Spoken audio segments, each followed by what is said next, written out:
Yahya Andi Saputra, Bidadari Batik, mengenang Ernawati. Bukan seser gerimis atau galur ciliwung, membumbung melambung bersama kibas cahyamu. Anggunmu gunung sambung menyambung, sebagaimana tegaknya gunung.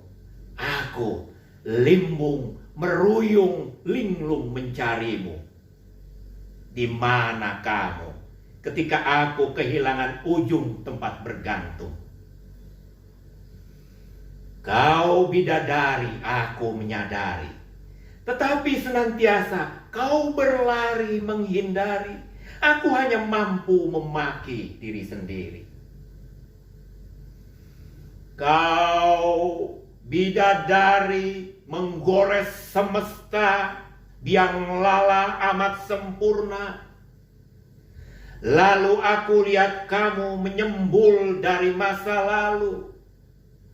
Tapi kau bidadari yang seharusnya meluluh seluruh waktu, tidak pernah jemu aku mengagumi sampai aku mati berkali-kali.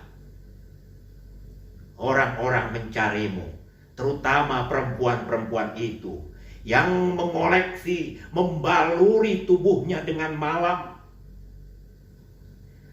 agar kau kian matang sebagaimana dahulu kau menjadi gemintang kilau kemilau.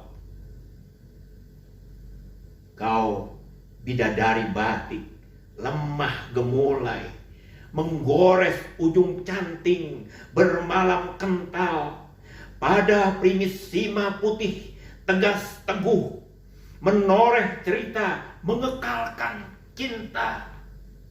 Dunia berkilau, surga sejuk sepoi, angin bersenandung sukacita. Bidadari menari di tengah kolam susu surgawi. Aku tidak bisa berhenti mengamati gerak-gerik jemari. Ada taburan aneka kembang, kupu-kupu, angin, dan matahari, perempuan dan lelaki bermesra kasih-kasih. Kamu selalu ada sebagaimana warna pada kain yang kau celupkan sehingga menjelma motif debaran hati. Kamu bidadari pasti